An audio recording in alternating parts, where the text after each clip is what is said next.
నమస్కారం. మనం చేసే పనుల్లో ఉన్న అర్థాన్ని అంతరార్థాన్ని తెలియచెప్పే పరమార్థం కార్యక్రమానికి స్వాగతం. భారతీయులు చాలా ఎక్కువగా ఉపయోగించేటటువంటి వస్తువుల్లో ఒకటి ఏమిటి అంటే అది అలంకరణ సామాగ్రి కావచ్చు, లేదా ఔషధియుక్తమైనదైనా కావచ్చు, పసుపు అనేటటువంటిది. ఈ పసుపు ఎందుకు వాడతారు అని చాలామందికి సందేహం. పసుపుని ఆరోగ్యం కోసం వాడతారు, అందం కోసం వాడతారు, శుభంగా ఉంటుందనే కారణంగా వాడతారు. అనేక రకాలుగా మనం వాడతాం. పసుపు లేనటువంటి జీవితాన్ని మనం ఊహించలేం. ముఖ్యంగా భారతీయులం వంటల్లో పసుపు వేయకుండా వండరు.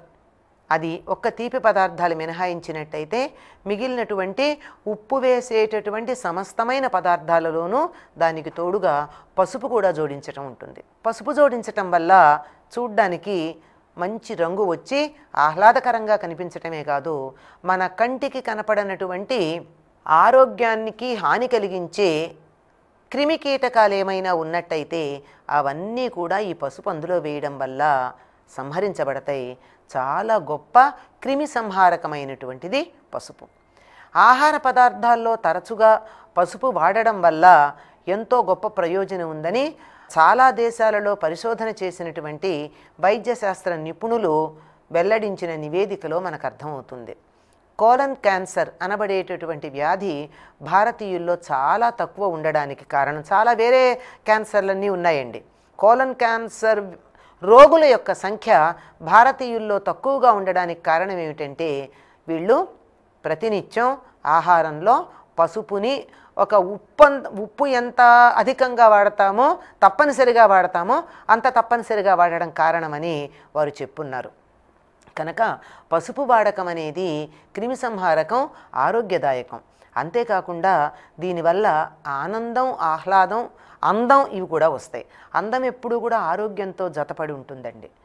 ఆరోగ్యం లేని వాళ్ళు అందంగా ఉన్నాము అని చెప్పుకోవడానికి వీలు లేదు. లోపల ఉన్నటువంటి ఆరోగ్యమే ముఖంలో అందంగా, వర్చస్సుగా, ప్రకాశంగా కనపడుతూ ఉంటుంది. అటువంటి ప్రకాశవంతమైనటువంటి ఆరోగ్యం, ఆనందంతో కూడుకున్నటువంటి అందం కావాలి అంటే పసుపు వాడాలి. ఈ పసుపు శరీరానికి లోపలికి అంటే ఆహారంలో వాడడమే కాకుండా పైపూతలు కూడా వాడడం మనకుంది. ముత్యమంతా పసుపు ముఖమెంతో ఛాయ, ముత్తైదు కుంకుమ బ్రతుకంత ఛాయ అని మనకి జానపద గేయం కూడా ఉంది. అంటే సంప్రదాయబద్ధంగా పాడుకునేటటువంటి పాట.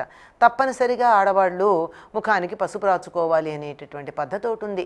అసలు పసుపాడడం అన్న పదం వాడతారు స్నానం చేయడానికి. అంటే ఆడవాళ్ళు ముఖానికి పసుపు రాచుకుని మరీ స్నానం చేస్తారు. పెద్దయ్యాక ఆడపిల్లలు మాత్రమే వాడేటటువంటిది చిన్నతనంలో మగపిల్లలకు కూడా వాడతారండి.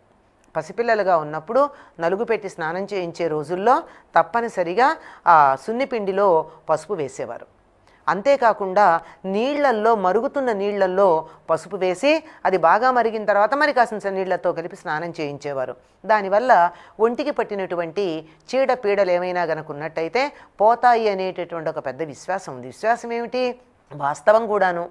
అంతేకాకుండా పిల్లలకి జలుబు గనక చేసినట్టయితే వేడివేడి పాలల్లో కొంచెం పసుపు వేసి తాగిస్తారు.